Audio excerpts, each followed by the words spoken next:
ہم صحابہ کو دیکھتے ہیں، انہوں نے ساری زندگی اتباع سنت میں گزار دی۔ حضرت انس بن مالک رضی اللہ تعالیٰ عنہ کو کسی نے دیکھا کہ شوربے سے کدو شریف کے ٹکڑے نکال نکال کے کھا رہے ہیں۔ کسی نے پوچھا یہ کیا کر رہے ہو؟ کہا مجھے نہیں پتا، ایک دن میں نے حضور کو یوں کرتے دیکھا تھا۔ یعنی یہاں تک اتباع سنت ہے، انسان اپنے مزاج کو نہیں بدل سکتا۔ میرے آپ سے محبت کا رشتہ بڑا گہرا ہو سکتا ہے، لیکن آپ کا مزاج اپنا، میرا مزاج اپنا، گھر کے افراد خانہ کا مزاج مختلف ہوتا ہے۔ بعض اوقات بڑی اماں کو مسئلہ بن جاتا ہے کہ آج پکائیں کیا، ایک بچہ یہ کھاتا ہے، دوسرا یہ نہیں کھاتا ہے، یہ چیز فلاں نہیں کھائے گا، یہ چیز فلاں نہیں کھائے گا۔ تو گھر کے افراد محبت بھی بڑی گہری، لیکن آپس میں انسان کی جو طبیعت ہے اس میں ہم آہنگی نہیں ہوتی ہے۔ لیکن صحابہ پہ قربان جائیں، انہوں نے اپنے مزاج کو بھی حضور کے مزاج میں ڈھال دیا۔ کہا میں اس لیے کدو کھا رہا ہوں کہ یہ حضور کو پسند تھا۔ اللہ اکبر۔ اور حضرت امام مالک نے فتویٰ دیا، فرمایا جو کہتا نا مجھے کدو شریف پسند نہیں، اسے کوڑے مارے جائیں، اس لیے کہ اس کو تو میرے آقا نے پسند کیا ہوا ہے۔ اللہ اکبر۔ تو یہ ہے حضور کی سنت کے اتباع کا جذبہ۔ حالانکہ یہ کدو شریف کو اختیار کرنا یہ سنن زوائد میں سے ہے۔ اگر کوئی شخص اس کی طبیعت نہیں بھی راغب، یہ نہ کہے کہ میں نہیں پسند کرتا، یہ نہ کہے۔ امام مالک کہتے ہیں اس کو کوڑے مارے جائیں۔ لیکن اگر فرض کرو کوئی نہیں کھاتا، کئی قسم کے کھانے پڑے ہوئے اس کے سامنے، کدو شریف بھی موجود ہے، وہ نہیں کھاتا، نفی بھی نہیں کرتا، نہیں بھی کھاتا، شریعت اس پہ کوئی قدغن نہیں لگاتی۔ کیوں؟ اس لیے کہ یہ سنن خدا سے نہیں ہے، یہ سنن زوائد سے ہے۔ لیکن صحابہ نے سنن زوائد کا بھی التزام رکھا، تو سنن خدا کا عالم کیا ہوگا؟ اور آج جس معاشرے میں ہم جی رہے ہیں، یہاں سنت کی تو پرواہ نہیں کی جاتی، سنت کیا فرضوں کی پرواہ نہیں کی جاتی۔ کیسا ماحول اور کیسے حالات آ گئے، اور ہمارے اوپر جو طرح طرح کی نحوستیں اور عذاب نازل ہو رہے ہیں، اس کی ایک اہم وجہ یہ ہے اور لازمی یہ وجہ ہے کہ ہم نے حضور کی سنت سے رخ پھیر لیا ہوا ہے، اور حضور علیہ السلام کی سنت سے منہ پھیرنا یقیناً اللہ کے محبوب کی ناراضگی کا باعث ہے۔ امام قرطبی نے ایک روایت نقل کی ہے، آ جا کے سہارا تو یہ ہے نا کہ حضور شفاعت کریں گے، لیکن حضور فرماتے ہیں جس نے میری سنت سے منہ موڑا، کل قیامت کے دن میں اس کی شفاعت نہیں کروں گا۔ یہی تو ایک سہارا ہے، اور اگر حضور نے بھی شفاعت نہ کی تو بتاؤ کہ ہمارا آسرا کیا رہ جائے گا۔ تو صاحبو، سنت پر عمل یہ ایک مومن کا شعار ہے اور مومن کا مزاج ہے، اور آقا کریم علیہ السلام نے اپنی سنتوں کے احیاء پر کتنا پیارا وعدہ دیا کہ جو فساد امت کے دور میں میری ایک سنت کو زندہ کرے گا، اللہ اسے 100 شہیدوں کا ثواب عطا فرمائے۔ ایک شہید کا درجہ تھوڑا نہیں ہے، اس کے خون کا قطرہ زمین پر گرنے سے قبل اس کے سارے گناہ معاف کر دیے جاتے ہیں۔ اس نے اپنی جان جیسی متاع عزیز وار دی ہوتی ہے، لیکن جو سنت پہ حامل ہوگا تو اس کو 100 شہیدوں کا ثواب ملے گا، اس لیے کہ سنت پہ عمل کرنا فساد امت کے دور میں انتہائی مشکل ہے۔ نفس روکتا ہے، معاشرہ روکتا ہے، گھر والے روکتے ہیں۔ ایک زمانہ تھا کہ ایک نوجوان کی شادی ہونے لگی، تو اس کے گھر والوں نے اس کو کہا کہ آپ داڑھی کٹوا دیں، لیکن وہ اڑ گیا۔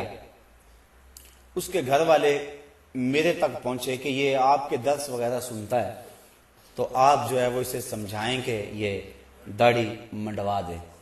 میں نے کہا اس میں کیا حرج ہے داڑھی میں؟ تو کہنے لگا کہ وہ اس کا بھائی بھی سا کہنے لگا یہ میرے سے چھوٹا ہے، لیکن داڑھی کی وجہ سے مجھ سے بڑا نظر آتا ہے۔ میں نے کہا یہی تو حضور کے سنت کا کمال ہے کہ سنت چھوٹوں کو بھی بڑا بنا دیتی ہے۔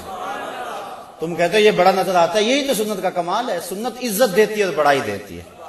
میں نے کہا میں تو پتہ نہیں کتنے درسوں کا نتیجہ ہے اور اللہ سے کتنی دعائیں مانگتا ہوں اپنے سامعین کے لیے کہ یا اللہ جو میں کہوں ان کے دل میں اتار دے۔ تو میں نے جس کو خون جگر سے سینچا ہے، کیا تمہارے کہنے پہ اس کو روک دوں؟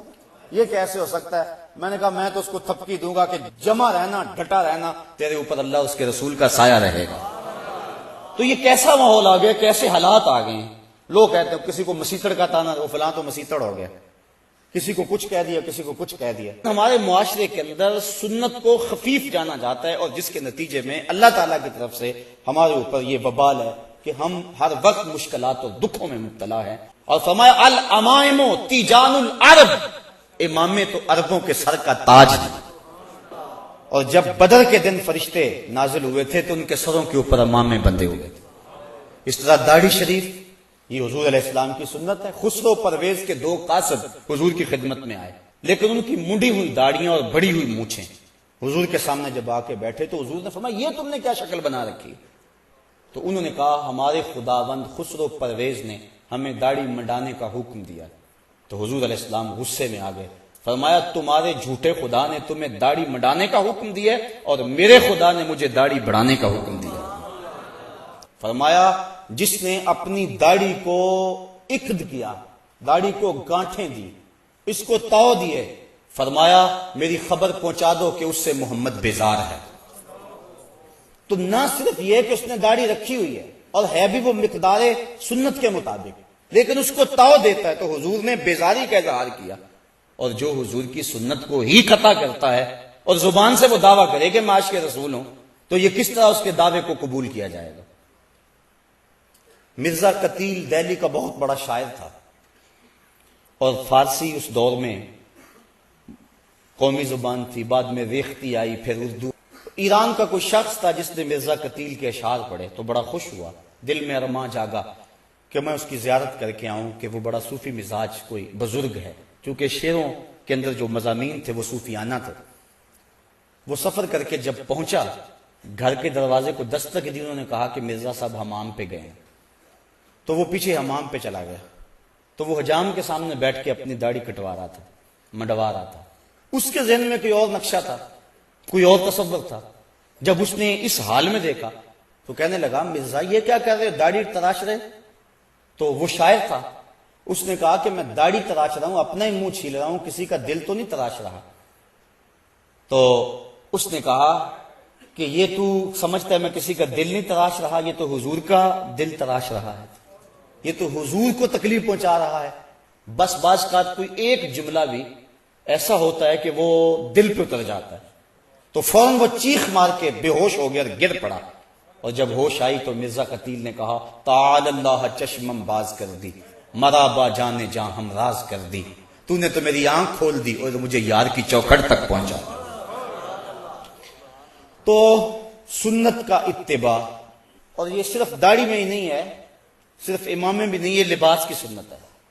اس کے علاوہ حضور کا جو عمل زندگی ہے، ساری زندگی حضور علیہ السلام نے کسی کو تکلیف نہیں پہنچائی، دکھ نہیں دیا کسی کو، غریبوں، بیواؤں اور یتیموں کی مدد کرتے تھے، اور بوڑھی عورتوں کا سامان اٹھا کر کے حضور جہاں وہ کہتی وہاں اتار آیا کرتے تھے، وہاں رکھ آیا کرتے تھے۔ یہ سارے حضور کے طریقے ہیں، اور ان طریقوں کو اپنانے والا حضور کا محبوب ہوتا ہے۔ حضرت مجدد الفسانی علیہ رحمہ فرماتے ہیں کہ حضور کی سنت کے اتباع سے بڑھ کر خدا تک پہنچانے والا کوئی اور وظیفہ نہیں ہے۔ سب سے بڑا وظیفہ جو اللہ تعالیٰ تک پہنچاتا ہے بندے کو، وہ حضور کی سنت کا اتباع ہے۔ اس لیے حضرت خواجہ بزرگ شاہ نقشبند بخاری علیہ رحمہ آپ فرماتے ہیں کہ ہمارا کام سنت کا احیاء کرنا ہے اور شریعت کو رواج دینا ہے۔ ہم دنیا کے اوپر پیری مریدی کے لیے نہیں آئے ہیں، ہم تو اللہ اور اس کے محبوب علیہ السلام کے نظام کو رائج کرنے اور حضور کی سنت کو عام کرنے کے لیے آئے ہیں۔ تو حضور کی سنت کا اتباع ہر معاملے میں اور ہر حال میں یہ ہمارے اوپر لازم ہے۔